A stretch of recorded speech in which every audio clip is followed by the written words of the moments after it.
नमस्कार दोस्तों, आप सभी का स्वागत है अपने चैनल दीपू क्लासेस में। जैसे कि आज तारीख है आपकी 3 जुलाई, तो हम यहाँ पे करने वाले हैं 3 जुलाई से रिलेटेड सारा करंट अफेयर डिस्कस, जो आपके आगामी परीक्षाओं में आपके लिए काफ़ी मददगार साबित होगा। तो बिना किसी देरी के स्टार्ट करते हैं आज का सेशन। तो पहला क्वेश्चन है, केरल के नए पुलिस महानिदेशक यानी कि DGP director general of police कौन बने हैं? तो ये हाल ही में अनिल कांत बने हैं। इनके बारे में पढ़ते हैं। तो डीजीपी की अगर बात की जाए तो हिंदी में इसको कहते हैं पुलिस महानिदेशक और इंग्लिश में होता है डायरेक्टर जनरल ऑफ पुलिस। यहाँ पे केरल राज्य की बात हुई है तो केरल के बारे में इंपॉर्टेंट फैक्ट पढ़ लेते हैं। केरल की राजधानी तिरुवनंतपुरम। केरल के मुख्यमंत्री पिनराई विजयन हैं, जो भारतीय कम्युनिस्ट पार्टी के हैं। केरल के गवर्नर आरिफ मोहम्मद खान हैं। केरल के मुख्य न्यायाधीश एस मणिकुमार हैं। केरल के दो पड़ोसी राज्य जिसकी सीमा केरल राज्य से लगती है, एक तमिलनाडु और कर्नाटक हो जाएंगे। केरल की लोकसभा सीटें 20, राज्यसभा की 9 सीटें और विधानसभा की 140 सीटें हैं। केरल के राजकीय पशु की बात की जाए तो हाथी हो जाएगा, राजकीय पक्षी हॉर्नबिल हो जाएगा और राजकीय वृक्ष नारियल हो जाएगा। सारे के सारे फैक्ट इंपॉर्टेंट हैं, इनको याद रखिएगा। केरल के प्रमुख हवाई अड्डों के बारे में अगर बात करें तो कन्नूर अंतर्राष्ट्रीय हवाई अड्डा जो कि कन्नूर में है, कोचीन अंतर्राष्ट्रीय हवाई अड्डा जो कि कोच्चि में है, कलिकट अंतर्राष्ट्रीय हवाई अड्डा कलिकट में है और कोल्लम हवाई अड्डा कोल्लम में है। केरल के राष्ट्रीय उद्यानों की बात की जाए तो बार बार क्वेश्चन आता है, पेरियर राष्ट्रीय उद्यान काफ़ी इंपॉर्टेंट है जो कि केरल में है। एराविकुलम राष्ट्रीय उद्यान, साइलेंट वैली राष्ट्रीय उद्यान ये भी बहुत इंपॉर्टेंट है।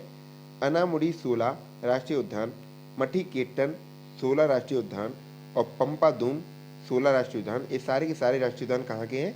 केरल के हैं। केरल की लोक नृत्य में कलियट्टम, मोहिनीअट्टम, कथकली, पादयानी ओट्टम, ये सारे के सारे लोक नृत्य केरल के हैं, जिसमें सबसे ज़्यादा इंपॉर्टेंट है मोहिनीअट्टम और कथकली।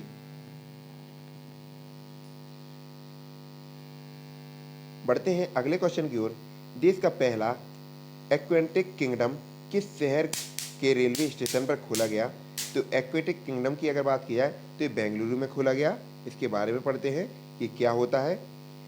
आत्मनिर्भर भारत के तहत देश का पहला aquatic kingdom Bengaluru railway station पर तैयार किया गया है। यह मुख्यतः रेलवे स्टेशन पर यात्रियों के मनोरंजन के लिए बनाया गया है। एक्वेटिक किंगडम देखने के लिए 25 रुपये का प्रवेश शुल्क रखा गया है, यानी कि कहा जाए एंट्री फीस आपकी 25 रुपये रखी गई है। इस टनल एक्वेरियम में 12 फीट पेलुडेरियम, विदेशी मछलियों, आम जनता के लिए भित्ति चित्र सहित कई आकर्षक कलाकृतियां प्रदर्शित की गई हैं। एक प्रकार से कहा जाए तो आपकी प्रदर्शनी हो जाएगी।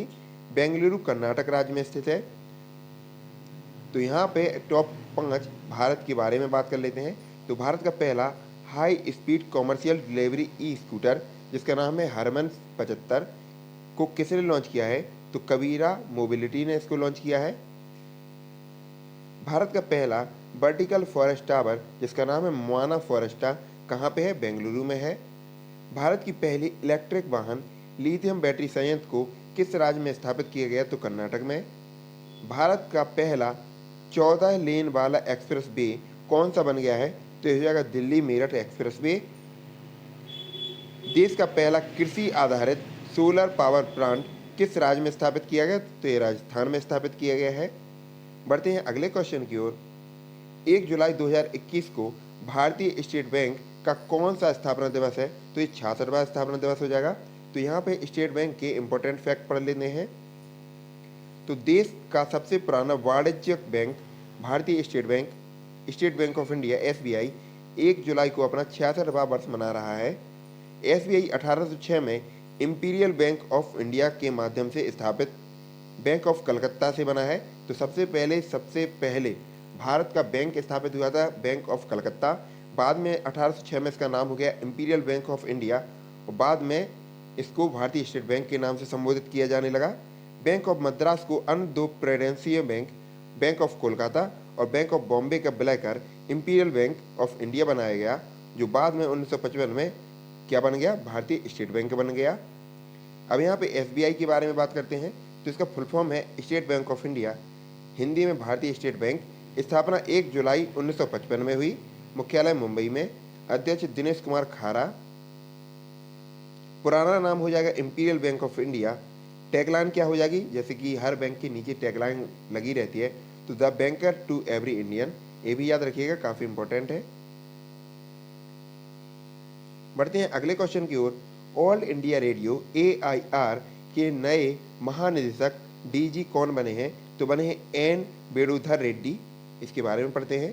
तो ऑल इंडिया रेडियो की स्थापना 1936 में हुई, मुख्यालय नई दिल्ली में है। महानिदेशक हाल ही में एन वेणुधर रेड्डी हुए हैं। तो यहाँ पर टॉप 5 नियुक्तियों के बारे में भी चर्चा कर लेते हैं। तो भारत के नए वित्त सचिव यानी कि फाइनेंस सेक्रेटरी कौन बने हैं, तो TB सोमनाथन। BRO की पहली महिला कमांडिंग अधिकारी कौन बनी है, तो वैशाली हिवासे। वित्त मंत्रालय में आर्थिक मामलों के विकास या विभाग के नए महासचिव या नए सचिव कौन बने हैं, तो अजय सेठ बने हैं। संसदीय कार्य मंत्रालय के नए सचिव कौन बने हैं, तो ज्ञानेश कुमार बने हैं। भारत के नए मुख्य चुनाव आयुक्त कौन बने हैं, तो सुशील चंद्रा बने हैं। ये काफी इंपॉर्टेंट है, इसको याद रखिएगा। बढ़ते हैं अगले क्वेश्चन की ओर। भारतीय एथलीट दूती चंद ने टोक्यो ओलंपिक के लिए क्वालिफाई किया है, वो किस राज्य से संबंधित हैं, तो ये उड़ीसा राज्य से संबंधित हैं दूती चंद। इसके बारे में पढ़ते हैं। तो दूती चंद एथलीट में करती क्या हैं, तो भारतीय एथलीट दूती चंद ने टोक्यो ओलंपिक के 100 और 200 मीटर रेस के लिए क्वालिफाइंग किया है। उन्होंने विश्व रैंकिंग के जरिए ओलंपिक कोटा हासिल किया है। दूती को 100 मीटर में विश्व रैंकिंग 44वीं है, जबकि 200 मीटर में 51वें स्थान पर है। यहाँ पे IOC की बात करते हैं, तो IOC का फुल फॉर्म होता है इंटरनेशनल ओलंपिक कमेटी। तो विश्व में ओलंपिक खेलों का जो आयोजन होता है उसको रेगुलेट कौन करता है, IOC ही करता है। हिंदी में अंतर्राष्ट्रीय ओलंपिक समिति, स्थापना 23 जून 1894 में हुई, मुख्यालय लुसाने स्विट्जरलैंड में है। अध्यक्ष की बात करें तो थॉमस वॉच हो जाएंगे। ओलंपिक खेल का आयोजन कब से किया जा रहा है, तो सबसे पहले 8 अप्रैल 1896 में इसका आयोजन किया गया था। कहाँ पे किया गया था, तो एथेंस यूनान में किया गया था। किस वर्ष से महिलाएं शामिल हुई, तो 4 वर्ष बाद यानी कि 1900 में इसमें महिलाएं शामिल होने लगीं। ओलंपिक खेलों को शुरू करने का श्रेय किसे दिया जाता है, या पितामह ओलंपिक खेलों का किसको कहा जाता है, तो पीरे डी कोबर्टिन को कहा जाता है। अगर कहा जाए इसका आदर्श वाक्य क्या है, तो साइटस एटलियस फोर्टियस यानी कि फास्टर हायर स्ट्रॉन्गर है। ओलंपिक खेल के रिंग में 5 छल्ले होते हैं और प्रत्येक रिंग का अलग अलग मतलब होता है, क्योंकि पांचों के पांचों छल्ले विभिन्न महाद्वीपों से संबंधित है। जैसे कि नीला हो तो काला यूरोप से, काला अफ्रीका, लाल अमेरिका, हरा ऑस्ट्रेलिया और पीला एशिया से। इस प्रकार के छल्ले एक दूसरे से बंधे होते हैं, ये भी देख लीजिएगा। प्रत्येक कितने दिनों बाद या कितने सालों बाद ओलंपिक खेलों का आयोजन होता है, तो प्रत्येक 4 साल बाद ओलंपिक खेलों का आयोजन होता है। लेकिन 3 बार ऐसा हुआ है जब ओलंपिक खेलों का आयोजन नहीं हुआ, 1916 में, 1940 में, 1944 में, क्योंकि यहाँ पे वर्ल्ड वार हुआ था 1916 में। बढ़ते हैं अगले क्वेश्चन की ओर। भारत का पहला स्वदेशी ड्रोन रक्षा गुंबद इंद्रजाल का निर्माण किसने किया है, तो एक ग्रेने रोबोटिक्स ने किया है इंद्रजाल का आविष्कार। इसके बारे में पढ़ते हैं। भारत का पहला स्वदेशी ड्रोन रक्षा गुंबद इंद्रजाल हैदराबाद स्थित ग्रेने रोबोटिक्स द्वारा विकसित किया गया है। कंपनी के अनुसार ड्रोन रक्षा गुंबद इंद्रजाल हवाई खतरों के खिलाफ 1000 से 2000 वर्ग किलोमीटर के क्षेत्र का स्वायत्त रूप से रक्षा करने में सक्षम है। अमानव रहित हवाई वाहन UAV और निम्न रडार क्रॉस सेक्शन RCS लक्ष्यों जैसे हवाई खतरों का आकलन और कार्रवाई करके क्षेत्र का रक्षा करेगा। कंपनी ने कहा है कि जम्मू एयरबेस पर MI-17 हैंगर के बगल में विस्फोटक गिराने के लिए भारत में पहली बार UAV, स्मार्ट स्वार्म आदि जैसी अत्याधुनिक तकनीकों का इस्तेमाल किया गया है। बढ़ते हैं अगले क्वेश्चन की ओर। ग्रोइंग अप बाइडेन नामक पुस्तक जो हाल ही में लॉन्च हुई है, ये किसके द्वारा लिखित है, तो ये ब्लैरी बाइडेन ओवन द्वारा लिखित है। अब जो टॉप 5 बुक हैं और उनके ऑथर यानी कि उनके लेखक, उनके बारे में भी यहाँ डिस्कस कर लेते हैं। तो Bengal 2021 an election diary Deep Haldar द्वारा, द बेंच पुस्तक मेघन मार्कल द्वारा, another dozen story Satyajit Ray द्वारा, trail of the tiger Uddhav Bala Saheb Thackeray a journey पुस्तक के लेखक हैं Radheshyam Yadav, the living mountain Amitav Ghosh द्वारा, और how India votes and what it means पुस्तक प्रदीप गुप्ता द्वारा लिखित है। ये पांचों के पांचों इंपॉर्टेंट है, रिपीट हो रहे हैं बार बार, इसलिए हमने डिस्कस करवा दिए हैं। क्वेश्चन नंबर 8, विश्व खेल पत्रकार दिवस कब मनाया जाता है? तो ये प्रतिवर्ष 2 जुलाई को मनाया जाता है। तो इस बार की थीम क्या है या किस उद्देश्य से मनाया जाता है? तो विश्व खेल पत्रकार दिवस हर वर्ष 2 जुलाई को विश्व स्तर पर मनाया जाता है। विश्व खेल पत्रकार दिवस की स्थापना 1994 में अंतर्राष्ट्रीय खेल प्रेस संघ AIPS द्वारा संगठन का स्थापना 70वीं वर्षगांठ को मनाने के लिए की गई थी।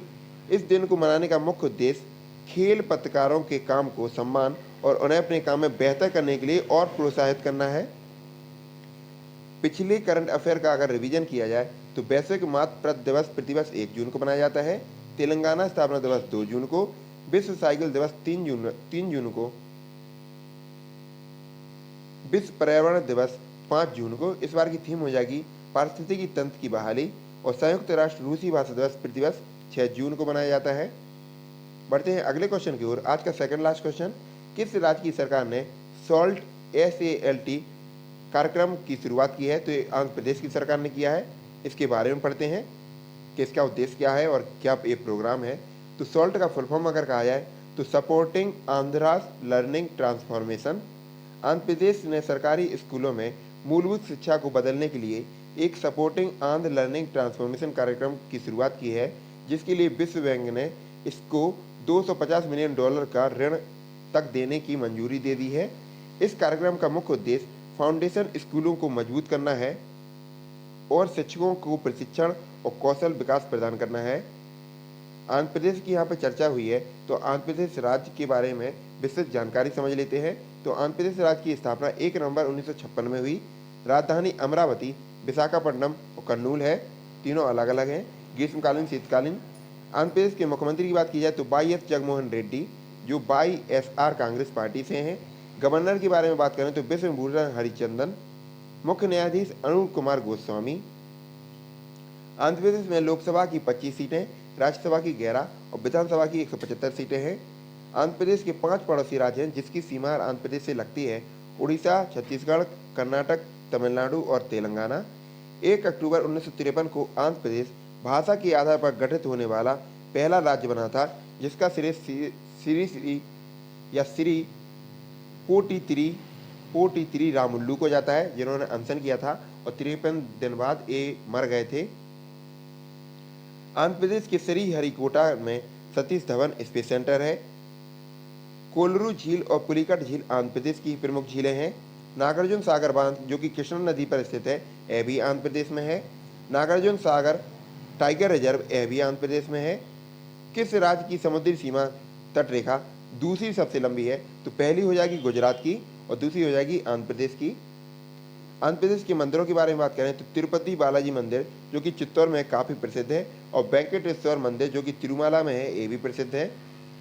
लोक नृत्यों के बारे में बात करें तो कुचिपुड़ी काफ़ी फेमस, घंटरमाला, मर्दाला, भामाकल्पम, थीमसा, कोल्लम और बिलासी नाट्यम, ये सारे के सारे कहाँ के हैं? आंध्र प्रदेश के हैं। आंध्र प्रदेश के हवाई अड्डों के बारे में बात करें तो विशाखापट्टनम अंतर्राष्ट्रीय हवाई अड्डा, जो कि आंध्र प्रदेश में है। और बढ़ते हैं आज के लास्ट क्वेश्चन की ओर। विश्व अज्ञात उड़ान वस्तु UFO अनआइडेंटिफाइड फ्लाइंग ऑब्जेक्ट दिवस कब मनाया गया? तो ये प्रतिवर्ष 2 जुलाई को मनाया जाता है। क्या उद्देश्य रहेगा या किस जागरूकता के लिए किया जाएगा, ये भी समझते हैं। तो UFO विश्व अज्ञात उड़ान वस्तु या वर्ल्ड अनआइडेंटिफाइड फ्लाइंग ऑब्जेक्ट या एलियन लाइफ फॉर्म्स के नाम से जाना जाता है। इस दिवस को मनाने का मुख्य उद्देश्य अज्ञात उड़ने वाली वस्तुओं के बारे में जागरूकता फैलाना और UFO के अस्तित्व को स्वीकार करना है। धरती पर कई रूप से UFO देखे गए और वो मामले लोगों के बीच में विशेष रूप से छाए गए हैं, जो कि काफ़ी वायरल भी हुए हैं। सबसे पहले तो संयुक्त राज्य अमेरिका में पहली बार व्यापक रूप से अज्ञात उड़न तस्तरी जैसी चीज़ें आसमान में मंडराती देखे जाने की बात मीडिया रिपोर्ट में बताई गई थी। तो कहा जाए किस देश में बताई गई थी सबसे पहले UFO के बारे में? तो ये हो जाएगा अमेरिका। और अभी इन्हीं 10 क्वेश्चन का रिवीजन कर लेते हैं। तो केरल के नए DGP कौन बने हैं? तो अनिल कांत। देश का पहला एक्वेटिक किंगडम किस शहर के या किस रेलवे स्टेशन पर खोला गया? तो बेंगलुरु के। 1 जुलाई 2021 को भारतीय स्टेट बैंक का कौन सा स्थापना दिवस मनाया जा रहा है? तो 66वां। ऑल इंडिया रेडियो के महानिदेशक कौन बने हैं? तो N वेणुधर रेड्डी। भारतीय एथलीट द्युति चंद, जो कि रेसर है, जो कि टोक्यो ओलंपिक में क्वालिफाई करने वाले हैं, वो किस राज्य से संबंधित है? तो उड़ीसा से संबंधित है। भारत का पहला स्वदेशी ड्रोन रक्षा गुंबद इंद्रजाल किसने निर्माण किया है? तो एक ग्रैंड रोबोटिक्स द्वारा निर्माणित है। ग्रोइंग अप बाइडेन किसके द्वारा लिखित है? तो बेरली बाइडेन ओवन द्वारा। विश्व खेल पत्रकार दिवस प्रतिवर्ष 2 जुलाई को मनाया जाता है उनके सराहनीय काम या उनको प्रोत्साहन करने के लिए। किस राज्य की सरकार ने सॉल्ट नामक कार्यक्रम की शुरुआत की है? तो ये शिक्षा जगत में है, ताकि बच्चों को मूलभूत शिक्षा विद्यालय का स्तर अच्छा किया जाए और शिक्षकों को काफ़ी प्रोत्साहन या उनको कौशल विकास का शिक्षण दिया जाए। तो ये आंध्र प्रदेश राज्य ने किया है। यूएफओ दिवस कब मनाया जाता है? तो 2 जुलाई को सबसे पहले अमेरिका में देखा गया था। तो ये थी हमारी आज की करंट अफेयर। आशा करते हैं सेशन स्पष्ट हुआ होगा, काफ़ी मददगार साबित होगा। ऐसे ही हंसते रहें, पढ़ते रहें, मुस्कुराते रहें। बाय बाय, टेक केयर, जय हिंद। अगर चैनल पर नए हो तो प्लीज़ चैनल को सब्सक्राइब कर लें, सेशन को लाइक करें, एक कमेंट करें, ताकि हमें पता चल सके कि कितना लाभप्रद हुआ है। तो ऐसे ही पढ़ते रहें, हंसते रहें, मुस्कुराते रहें। बाय बाय, टेक केयर, जय हिंद। मिलते हैं अगले सेशन में, तब तक के लिए धन्यवाद।